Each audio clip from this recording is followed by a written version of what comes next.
Good morning. This is Eddie. Eddie has kindly volunteered to allow us to do a brief shoulder evaluation and talk about how we, in an efficient way, look at the shoulder mechanics. We typically have the patient seated. I typically sit next to the patient so that we can see the front and the back. For women, we usually have them wear a gown that allows us to see the front and the back, so we can see the scapula move, and we can see the multiple points: the sternoclavicular joint, the AC joint, the greater tuberosity, and the scapular spine and body back here. We like to see them move. We talk about the 3 M's of the shoulder exam, which are motion, muscles, and mechanics. And so those 3 things we try to integrate in an efficient fashion, and then work through those as a way to do a screening and then look for ways to give them a pathway of how we can improve their pain and function. So first we have the patient go into active forward elevation, and we see active forward elevation come up this way, and we come down. If there's any loss or difficulty with that, we certainly like to compare to the contralateral side. We like to see symmetric motion in the forward elevation plane. We also like to see external rotation in the adducted position. This is the hallmark of capsulitis or a frozen shoulder, is to see a loss of external rotation. The other thing that we can see a loss of motion in is arthritis, so capsulitis and osteoarthritis and other forms of arthritis can cause a loss of motion. But this is a hallmark test for capsulitis of the shoulder, frozen shoulder, if we see a loss of external rotation comparing it to the contralateral side. When we have them out in the external rotated position, we take the infraspinatus, the big external rotator of the shoulder, hold that there, and we like that should be symmetric.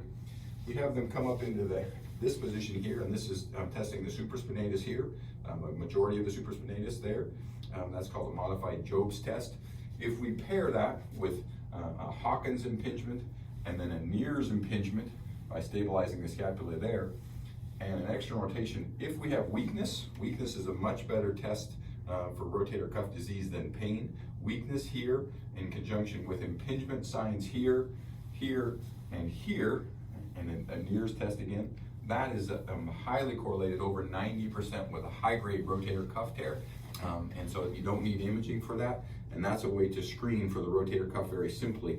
The last part of the rotator cuff we check here, which is the subscapularis here, with a belly press test, and then we also bring them into internal rotation and have them push out. This is also a way to test internal rotation, and people who lose significant internal rotation can overload their rotator cuff, and that's why we like to see the scapula move.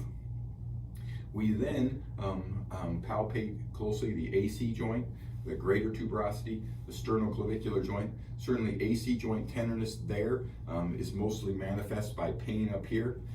Pain that goes down to the elbow is typically from the shoulder joint, whereas pain that goes below the elbow is typically something more distal, such as the neck, or maybe a peripheral entrapment problem here, but it's typically not the shoulder if it comes and the symptoms are below the elbow.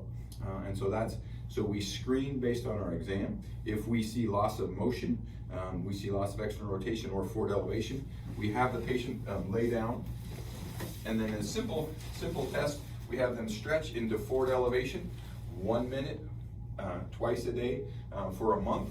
And for many patients, this will significantly improve their symptoms if they and always stretching both, not one.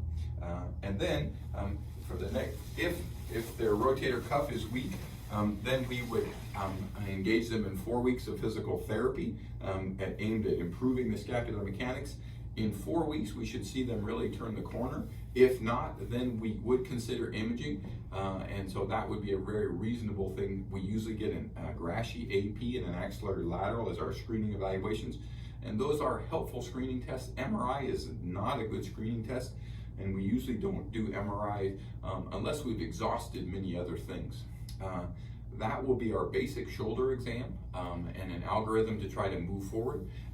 For the mechanical problems such as instability, if we do see instability, that's one reason we always will get an x-ray, because there are things that will help us. If we see apprehension in abduction external rotation, which would suggest anterior instability, or if we see with a posterior load and shift, if we see that, in this document, that would suggest posterior instability, more commonly seen in the young or the weightlifting population, like a well-developed patient like this one.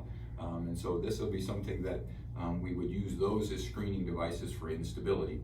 Special tests, we can talk a little bit about those some other time, but we sometimes use the active compression test as well as with the dynamic labral shear test as a way to assess the superior labrum, but usually those aren't always part of the initial screening evaluation.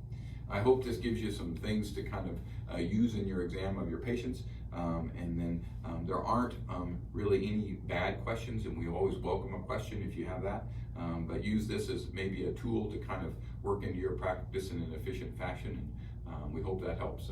Thanks a lot.